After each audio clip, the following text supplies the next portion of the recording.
Good evening. My name is Dominica Lynch, and I am President and CEO of the Congressional Hispanic Caucus Institute. All right, thank you. Welcome to a very, very special evening. Indeed, it is our honor to recognize an amazing American icon, an inspirational storyteller, Mr. Norman Lear, with the first ever CHCI Pioneer Award.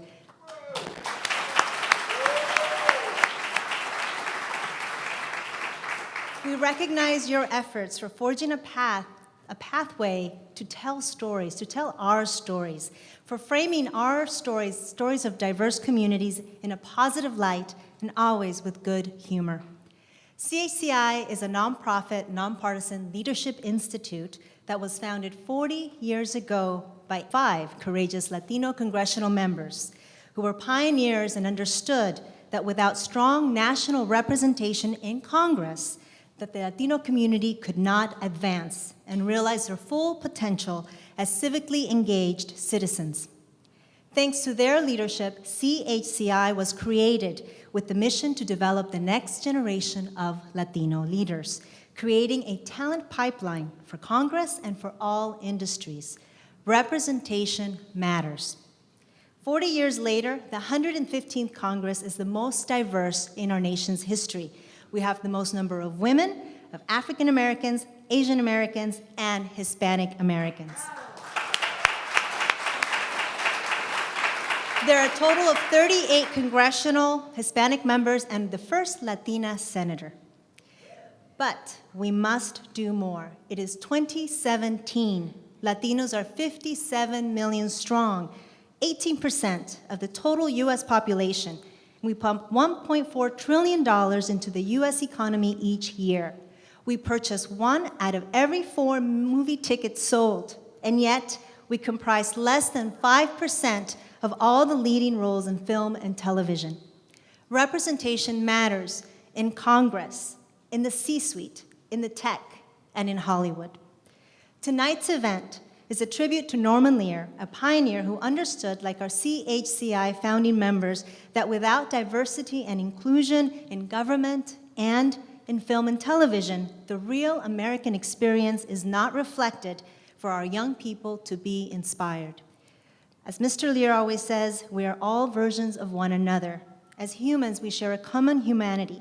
Tonight, we celebrate you, Mr. Lear, for inspiring us to be our best versions, and for making us laugh in the process. I want now to especially recognize the members of Congress present. Representative Joaquin Castro from Texas, CHCI Chair. Representative Pete Aguilar from California. Representative Nanette Barragan was here, but she had to leave. Representative Lou Correa from California.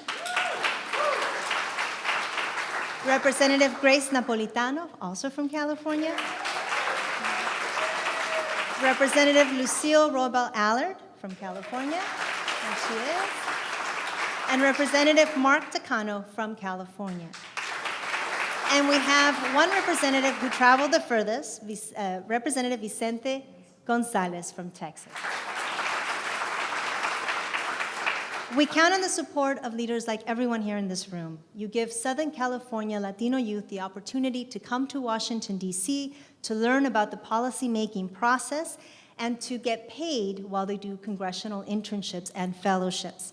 Without the support of our sponsors, tonight's event could not be possible, and our programs would not be possible. So thank you, and we're very grateful to the Coca-Cola Company for hosting us tonight. And I also, unfortunately, Peter Villegas could not be here, but he sends his regards. And again, it is really an opportunity for us to acknowledge all the great work that Coca-Cola has done in the community.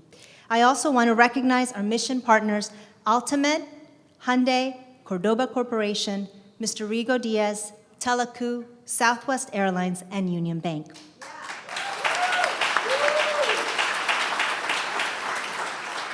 It takes a village to raise children and to launch leaders, and it certainly takes a village to put events together as well. I'd like to recognize CHCI Advisory Council member Yvette Rodriguez and her colleague Lisa Oropesa, Romy Vega and Sam Garrett Pate, and the entire CHCI staff. And if you're a CHCI alumni, can you please stand so that we can recognize you? All right.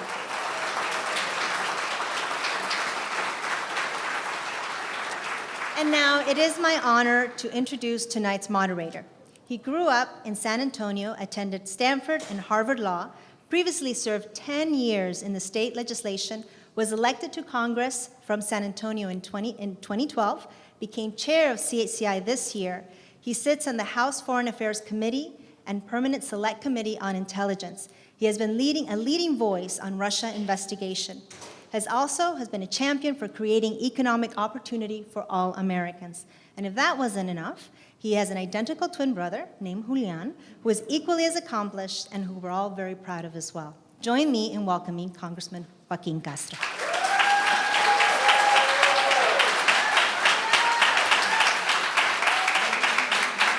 Thank you. Thank you. Please. I want to say thank you to Dominica for the incredible work that she is doing as the Executive Director of CHCI. Please join me in a round of applause for her hard work. To the members of Congress who have joined us today from California, Vince coming from Texas, thank you all for being here, for supporting the work of CHCI with your presence. Also to the sponsors and to everybody who helped put this together. To the alum of CHCI, this year we celebrate 40 years of going strong, bringing some of the nation's brightest Latino youth to Washington, D.C. to intern with congressional offices and work in the federal government. I represent a big part of Texas, the wonderful city of San Antonio. And I do have a twin brother, Julian. And even though we are twins, I used to tell people that there was an easy way to tell us apart. I'm a lot better looking than Julian is. Now I tell people I'm the only one with a job. He served as mayor of San Antonio for 5.5 years and then did wonderful work for President Obama and his cabinet at HUD. And he sends his regards today. I also want to acknowledge some other folks in the Latino community who over the years have been pushing for greater diversity in the entertainment industry. I want to recognize specifically Alex Nogales, president of the National Hispanic Media Coalition. Alex? I know he's here somewhere. And also Helen Hernandez, president of Imagen, for their advocacy on behalf of the American Latino experience, encouraging the positive portrayals of Latinos and pushing back against negative stereotypes.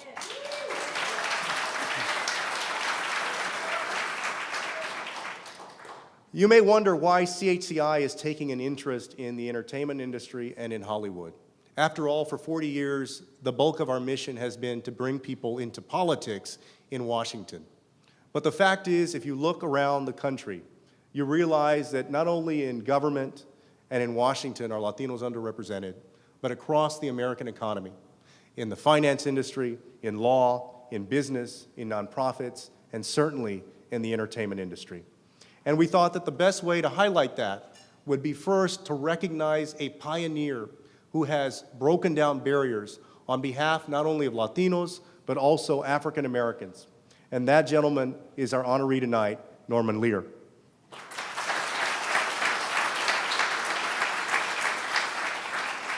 I won't speak for too much longer because I know we want to hear the conversation and really hear from the man himself.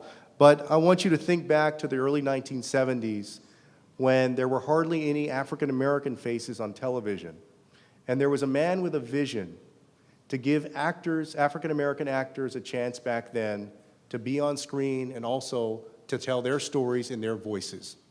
He's done that over the decades. He worked with Paul Rodriguez on a show years ago, taking a chance, pushing Latinos out front and supporting them. And he's doing it now with One Day at a Time, his remake of the 1970s and 80s hit. And for that, this community is grateful. We hope that he will be a role model for more in the entertainment industry and across industries to show that Latinos can succeed on television and that you can have Latinos both in the front of the camera and behind the camera and have a wonderful and profitable show. So let us introduce him with a great video that will play now. My guest is a producer, all caps producer. of some of the most popular shows on TV, practically all of the most popular shows on TV. Let me read a list of his credits. This sounds almost like something I've made up. What's it about? What's going on? This is going on. And this is going on!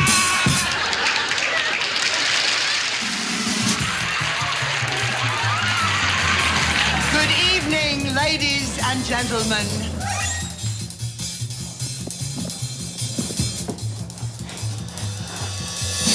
A dynamite!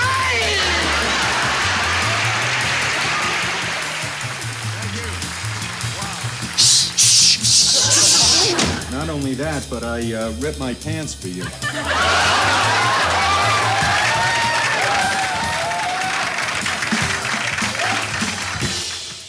Where would television be without you, Norman Lear?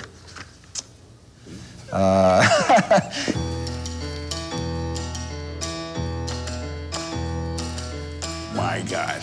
Hello, Tom. You're my hero. Look at you. No one would ever guess you're 65 years old. I mean... Am I 65? I thought I woke up feeling 60 today. I know.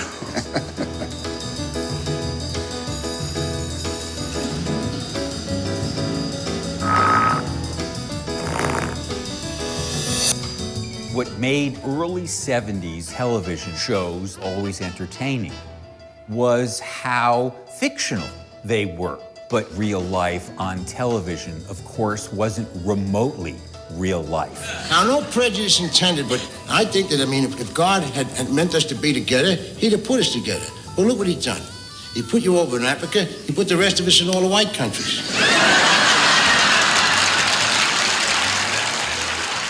Norman took social issues and talked about them in a way that, Green Acres and the Beverly Hillbillies did not. You had a whole bunch of other shows, and every one of them must have freaked out the networks. Well, the network couldn't handle the subject matter. But the topics that we were able to do in those years, people are struggling to do now. Vivian,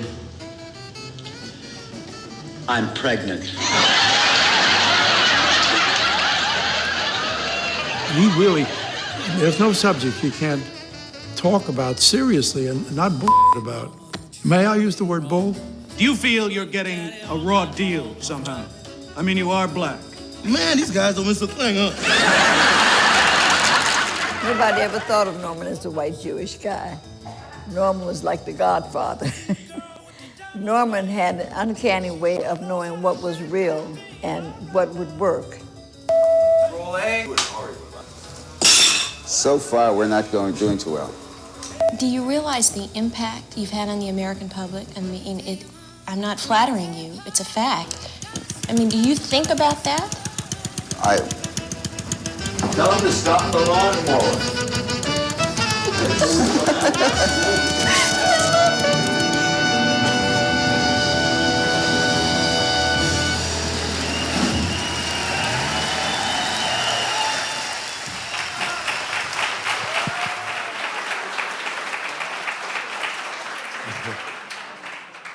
Norman, please join us. Norman Lear.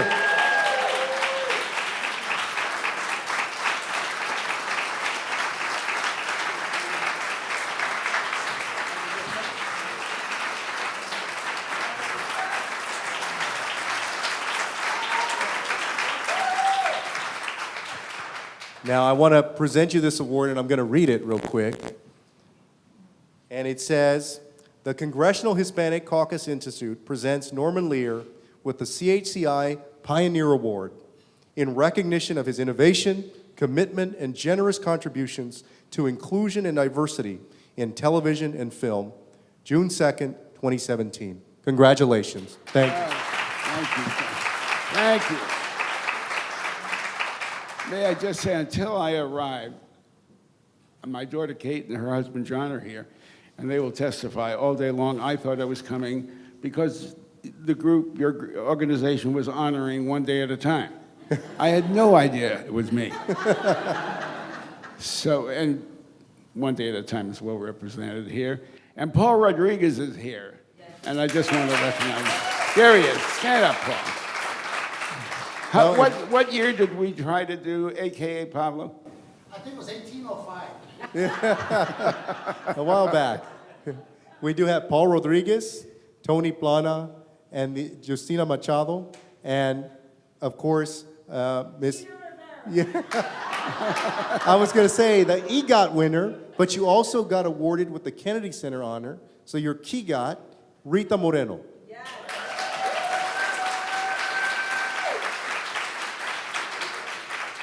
So your work has made, as was mentioned in the video, such an incredible impact on society. So what else is there left for you to accomplish? I haven't gotten up tomorrow morning yet. I mean, when you think... And the next day and the day following that. But when you think back about television as a means, as a medium for telling stories, and the faces and the stories that you've put on television, tell us about that journey, how it happened, and where you think we are today. That journey, you know, I never, that journey began when I moved to California to become a press agent. I wanted to be a publicity man because I was a kid of the Depression. I had one uncle who used to flick me a quarter. And that was my role model. I wanted to be an uncle who could flick a quarter to a nephew. And I came out to California to do that. I had a wife and a small child. And my wife and another woman went to a movie one night, and I was with her husband. His name was Ed Simmons. He came to California to be a writer. So we wrote something while our wives were at the movie. Before they came home at 10:15, 10:30, we had written something. And we went out and we sold it 4 or 5 blocks away at a place called the Bar of Music.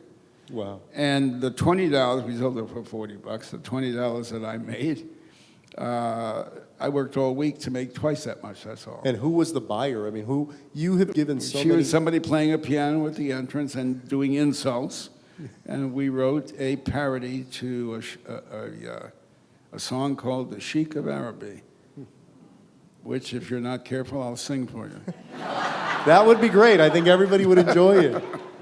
So, you know, your body of work obviously is incredible. The Jeffersons, All in the Family, One Day at a Time, Maude, all of these big hits that is somebody who is a Generation Xer, born in 1974, there's no way somebody who went through that period could not have been impacted by your work. You have given so many actors, particularly actors of color, their big break, their chance. Where do you see television then versus now? How far have we come? How far do we have left to go? Well, in terms of what you're really, you know, you're talking about how television may influence a culture. In terms of what influence we need, we have a long way to go. Whether we're talking about race or color or any of the social problems, we've made the giant leap forward in the gay and lesbian arena. I mean, we need to move socially forward in so many other, like what we're here tonight to move along. The cameras on Latinos, and more of the shows that Rita Moreno, Justina Machado are now responsible for. More families on the air. And years ago you had A.K. Pablo. Today you have your remake of One Day at a Time. What was the genesis for the idea? I mean, again, you've had many hits. How did you choose to remake One Day at a Time? Oh, the genesis is a really interesting story. My young associate and the executive producer of the show one day said to me, "What about a Latino version of One Day at a Time?" Just like that. And here we are. That's how it came about. I mean, you really have to work at that, don't you? And we should also say you have your family that's here with you, that's joined you tonight. I have a daughter, Kate, here, who, interesting enough, I had mentioned, and thank you for mentioning that, happens to be the chairwoman or president, I forget what the correct appellation is, but she runs Ballet Hispanico in New York. And it's a great ballet company. Thank you for that. So I would say the interest here is all in the family. And it's something very interesting, I think some people may not realize, although many folks here are from Washington or in politics, but you were somebody who not only was a pioneer in television, but also moved over to be very active in politics and started one of the most consequential progressive organizations in the United States, even today, People for the American Way. Thank you. Tell me about how that got started and your idea for that. It was 1979 and a half, turning 1980 in that area. And I was knocked out in a not a good way by the amount of television ministries that were cropping up on television. Reverend Falwell and the Moral Majority, Pat Robertson and his show, and you know, there were a dozen, mixing politics and religion. And I'm delighted to be able to say this because I want to remind everybody, when I was a kid, civics were taught in classrooms, in public school and high school. We don't have civics being taught anymore. We don't learn what this country is all about, what the founders promised, what the country promises. Equal opportunity, equal justice under the law. I was, you know, as a kid, I was steeled in that because I had civics classes. Yep. And along the way, talking about civics classes, I've lost where the hell I was going in the answer. So it's near 1980, and you have this idea. Yes. Yeah. Okay. So it was anathema to me to see religious figures on television, evangelicals, mixing politics and religion. And People for the American Way, I didn't wake up any morning in my life and decide to start an organization. I did what I know to do. I did a public service announcement where a working stiff on a piece of factory equipment is talking to a camera, and he says he's got a problem. His wife and he and his kids disagree politically, but he agrees with the ministers on television, and so they keep saying he's right, and he knows, and they keep saying you're only a good Christian if you believe politically what they believe. He winds up saying, there's got to be wrong when anybody, even a minister, tells you you're a good or a bad Christian, depending on your political point of view. And he says, that's not the American way. Nice. I took it to Father Hesburgh at Notre Dame. I knew him. I flew to Illinois and showed him the spot. And he said, Norman, it's really good. You're going to find mainline churches agree with you, leaders. I'm going to give you the names of a dozen to visit with. And then he said something how do you forget this amazing line? He said, what you'll find is they agree with you politically, but they also feel that the evangelicals, torture Scripture. The words torture Scripture just knocked me. I could never forget that. And he did indeed give me the names of a number of, and I flew around the country, saw them, and in somebody's office, somebody said, you need to start an organization. And I like what that fellow says at the end of the PSA. That's not the American way. You ought to be people for the American way. And over the years, through your work and through the organization, they've taken on many issues important to the Latino community. Of course, bread and butter issues like creating jobs, making sure people have health care, because the Latino population is the population that has the highest percentage of people that don't have health care coverage, and were benefits of the Affordable Care Act, for example. But also issues of immigration, things that really have affected the Latino community. But to get back to television now, you have the show out now, One Day at a Time, and it's doing well on Netflix. And it's doing very well, yes. And what do you envision for the show and the cast? And another thing I also want to make sure we recognize is that you not only have Latinos in front of the camera, but also behind the camera. I believe, as doing some of the writing, doing a lot of the work that goes on behind the camera. You know, it's a little United Nations around the writing table.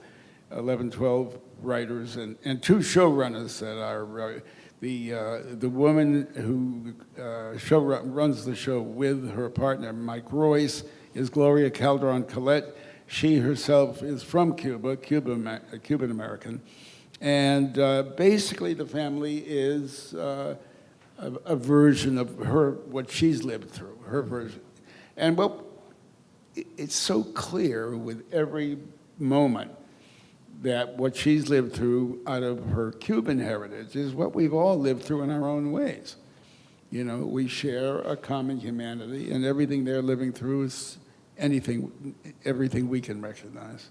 Well, and may I make a comment? Sure, because, please. I'm sitting here, and it's occurred to me 94 times. You are one good-looking dude. Thank you. Thank you.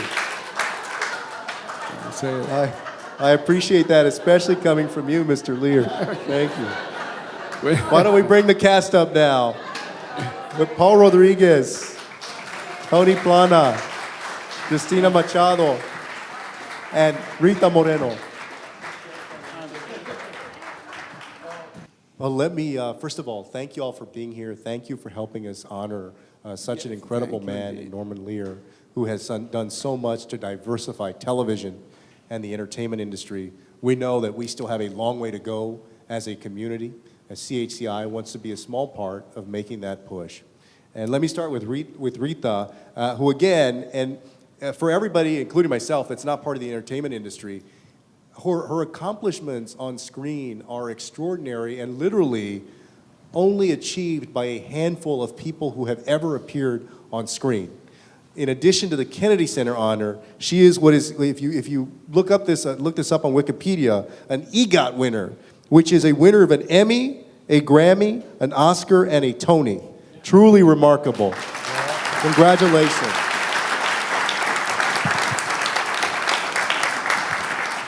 So I'll start with Rita, but please, y'all Meanwhile, jump. his library is filled with awards. Yeah, right? oh, of course, absolutely. But tell me, how has Hollywood changed since you got started in your acting career? It's changed. It has changed. And I remember a time when Ricardo Montalban used to say the door is ajar. Do you remember that when he said that? The door is ajar for Latinos in this profession. And it certainly is, it's more open than it's ever been. It doesn't mean it's wide open, but you can push it. You can push it, and you very often have to push it. But that's not terrible. I mean, we have people like this, and that's extraordinary. So it has changed. I really don't want to be a naysayer because I do think that our determination and our talents will eventually open the door, open it wider than it's been. Sure. And but it does take people like Norman to help us do it. We can't do it alone. Yeah. We can't do it alone. absolutely. But I want to add one very important thing. It's important to me, and that is that we as Latinos, have to be very careful that we don't victimize ourselves. I talk to a lot of young people. See, I'm seeing a lot of people saying that. I talk to a lot of young people. I talk to high school kids, and I talk to young college kids, and I feel the need to remind them that it's not good enough to say, well, it's not my fault. I'm Latino, and I can't get any work. We can't keep doing that, and we do tend to do that. So And you want yeah. people to believe that they can achieve Absolutely. whatever they well, do. I don't want them to use that as a reason for losing hope. Sure. That's all I'm saying. Absolutely. Yeah. Absolutely. Okay. Yeah. What's been y'all's experience over these years? I mean, what's your take on how Hollywood has changed, if at all, since you got started? Paul Rodriguez right here. Well, Tony earlier quoted Satchel Paige, and I think this is apropos. He said, we ain't where we should be, but we ain't where we was. Sure. I think That's a great way to put it, yeah. To say that there has not been progress is to deny that. Of course, progress has been very lethargic, very slow, but we are moving in the right direction. I'm eternally grateful to Norman Lear. He came into my life at a moment of wonder and surprise. I remember inviting him, here I am in this man's office, and I invite him to Compton, where I'm living, a beautiful bedroom community for those of you that know where it is. And the only limo they'd seen there is on its way to the morgue. I'm not exaggerating. The limo pulls up in this humble house with Norman and his people, and my mom was sure somebody died. Ave Maria Purísima. And it was just, and the thing about it, I don't know, I've never asked him this, but I think what he found original was that I was impressed. I know who the man is, but my parents were watching Channel 34, so Norman was just a white guy, to my parents, and to see him come in, I'm impressed. I'm trying to show him, and we had dinner there with my father and my mother, and I said, oh, my dad's going to say something stupid, but you can't correct your dad. And right in the middle of an enchilada, my dad says, so my son tells me you're an important white guy, And he was gracious, he was humble, and if I've done anything, it's really owe it all to this man who apparently just came out to you right now, which is kind of I myself am Metro because I had sex on a bus one time. And I better go to Justina.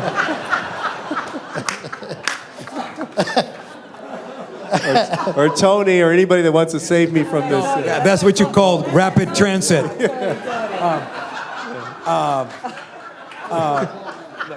It's rolling. I think I better stick to Washington in politics back. We'll go back to Washington. Yeah, you really stand out there, by the way.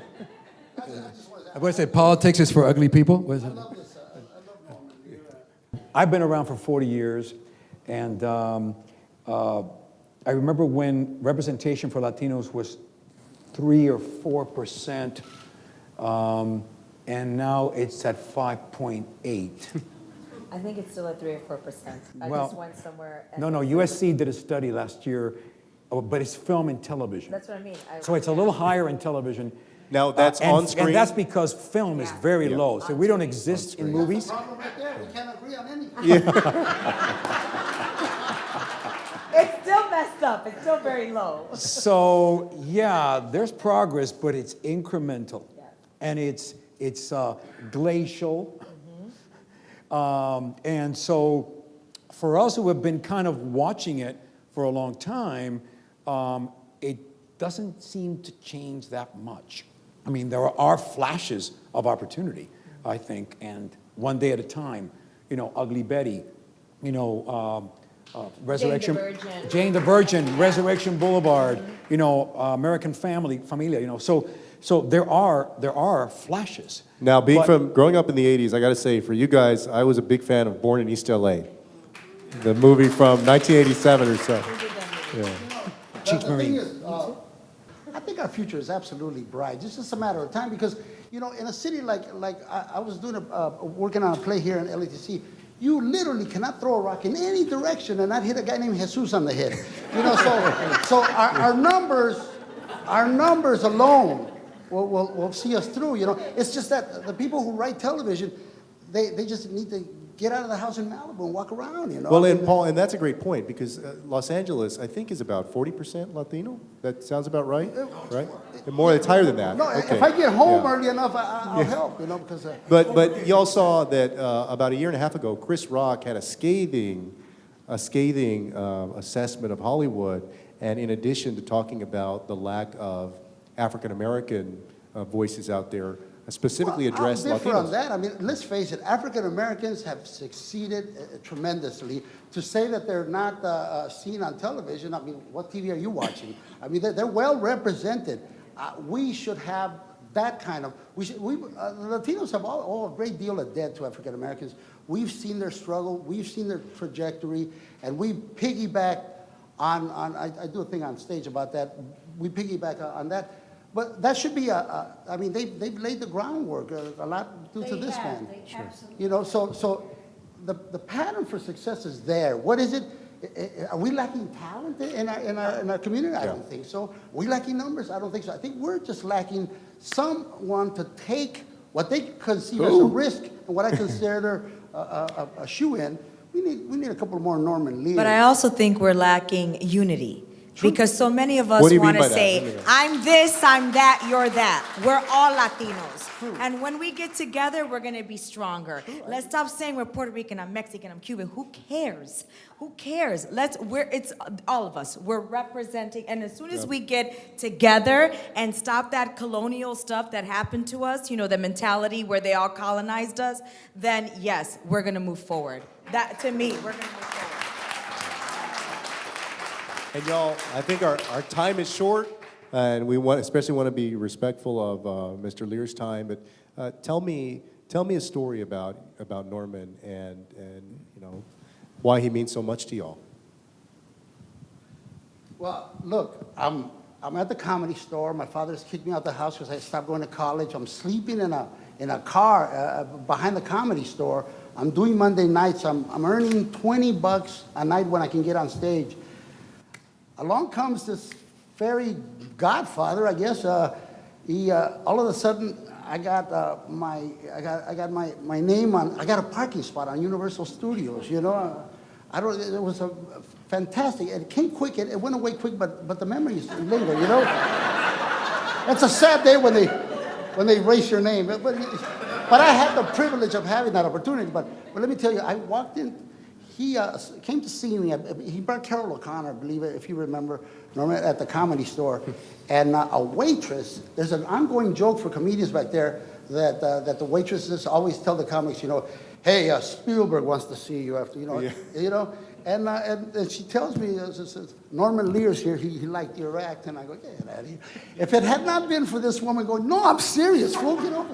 And there he was. And, he wanted to know where you're from, what are you doing? And I just started talking. I remember my mom having a line that he remembers, that my mom non-Latinos called them bread eaters, the people who eat bread, you know, because we eat tortilla, that's our bread. And the bread eaters, she called it. And she didn't mean that as derogatory. It just painted everything we understood of non-Latinos, you know. And that stuck to him. And I remember having that conversation with him. It was you know, I have continued on doing my stand-up and doing everything, but I wouldn't trade any one of those episodes for anything. It was a wonderful, wonderful experience. It made my parents proud of me, which up to that point, you know, I come out of the Air Force, I was 27, they were still wondering, you know, what's he gonna do with his life? And he all brought it up. First time I ever saw a check where more than 10 had his signature on it. And for that, I'm grateful. How about y'all? Well, for me, you know, once I realized that I needed to be an actor, I was very concerned because what I saw on television and in films was not very attractive. I mean, and for someone who was educated, it was a little demeaning. But, you know, I guess when you know, I studied at the Royal Academy of Dramatic Art in London, and I was playing Richard II there, and I got to town, and I got to town, and I got to play gang member number 1. So all of a sudden I go, wow, okay. So for me, it was like there was a reluctance that even though I was inspired to do this as a profession, there was reluctance because I didn't really see a place where I belonged. And belonged in a way that gratified me, that complimented me, and the education I had worked so hard to receive. You were below your depth. Yes, no, you were above your depth. But I remember watching All in the Family, and it changed it for me. Because for me it was, okay, television doesn't have to be stereotypical, or even if it is, you can take it like what Norman did with All in the Family and shatter those stereotypes or spin them on their heads and make people think through what you do, through the stories you tell and how you tell them, and the characters you create. And so for me, it inspired me to want to be, on television, to want to, find shows like this to be a part of. And so in many ways, it just turned me around. That's what Norman Lear has meant to me. Thank you, Tony. Sometimes you get down and I think, oh God, I should be somewhere bigger in my career. Sometimes. Yeah, you're doing well. I know I'm doing great. This is where I'm getting to. I'm getting to here. And then the other day I was like, if nothing ever happens again, the fact that I got to do this show, this amazing show that is so important and is saying so much and it's making a statement, with Norman Lear, who I grew up seeing all of his shows, and Rita Moreno, I'm good. Yeah. I'm good for the rest of my life. So that's what it means. Oh, me? But not me. Huh? Talk about Justina and the show. Talk about the show. Well, I always talk about Justina. I Well, do. talk about the show. I'm tired of hearing Norman Lear. Yeah. You know what? So am I. You're a fucking bore. That's my Rita. Thank Okay, you. well, we're out with the truth now. Yeah. Miserable bitch. Kill her. What do you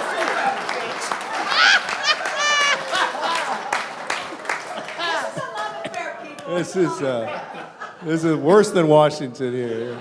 More fighting here. You know you love me. Don't stop my legs. You didn't before. So here's the thing. Here's a little story about a bunch of years ago when I hadn't done a movie in what seemed like forever. And forever can be a year or two for an actor. And I think I hadn't done a movie in about 5 years. West Side Story was a long way away. All those awards were, in the final analysis, it's nice to have them, but you look at them and they're nice, but that's really it. That's really it. And my agent called me after like an oasis. This was like an oasis. And he said, Norman Lear's doing a pilot with Charlie Durning, whom I adored, the great, wonderful actor Charlie Durning. And he said, you're going to go meet him to try for Charlie Durning's wife. I think I was 60-something. And I was thrilled, because I'd always obviously loved him. It's kind of about you, but it's really about me, dear. So don't worry about this. So I go to his office, looking very cute, and we'd never met, and I walk in the door. He knows who I am, of course, because he knows he's going to interview me, and he says, what the hell are you doing here? And I said, well, I want to see you about the Charlie Durning's wife for the pilot you're going to do. And I look pretty good. I look good for my age, okay?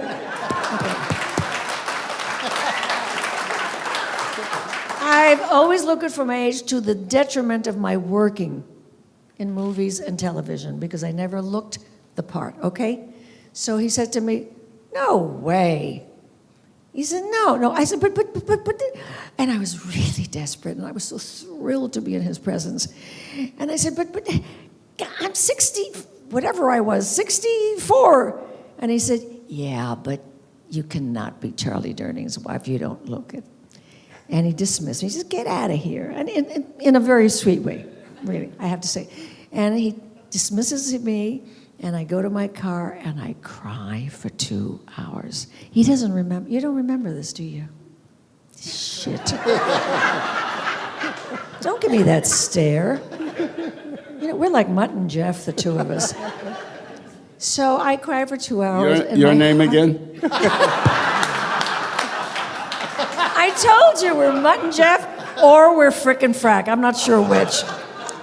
So a bunch of years later, which is like about 3 years ago when we saw each other at a fundraising dinner, of course, political fundraising. Dolores Huerta was there. We were sitting at the same table. And he says to me, I'm going to do this series, and I want to have you in it. And I said, okay. And then I said, what is it? And he told me, and that's the whole story. And I am so thrilled. Let me say this. I know you don't want me to talk about you, but fuck off. So, Norman, I would give anything if I could dip you in bronze like you dip baby shoes and make you a forever. That's how I feel about you. I wish I had heard that. Honest to God, there's an echo here, and I'm sitting next. I did not hear the last part of what you said. I said, oh, you'll like this too. Yeah. I said, I love you so much that I wish I could dip you in bronze like baby shoes and make you Put them a on your forever. mirror in the car. No. It's gonna hurt. You're doing those damn series again. No. And then I could make you eternal. That's what I wish. That's lovely. Thank you. And That's Norman, lovely. I want to ask you to give us some parting words of wisdom. Throughout your career, you've obviously been an incredible pioneer and given people a lot of hope. And what's your advice to young people in Hollywood, to Americans? There are two little words we don't pay enough attention to. I think they're giant words. They are over and next. When something is over, and we are all on to next. If there was a hammock in the middle between those two words, that would be what the philosophers have always talked about, living in the moment. That hammock between over and next. Live in this moment. It has taken And me... this man knows how to do that. It has taken me every split second of 94 years, some months, some weeks, just to get to this, just to be doing this. Look at that. It takes me every split second of my life to do that. It's taken every split second of everybody's life to be here, sitting here, listening to me talk this bullshit. And I'm way ahead of them, because add up all those numbers, I'm way ahead. At 94, I'm way ahead. But anyway, live in the moment. It's everything. That would be my advice. Yeah. Thank you. Thank you.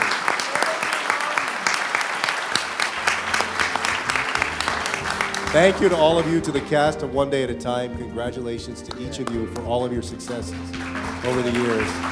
And thank you, Norman. Thank you guys for coming here for me, for Christ. Thank you all. I hope you enjoyed the evening. Thank you. So what's happening?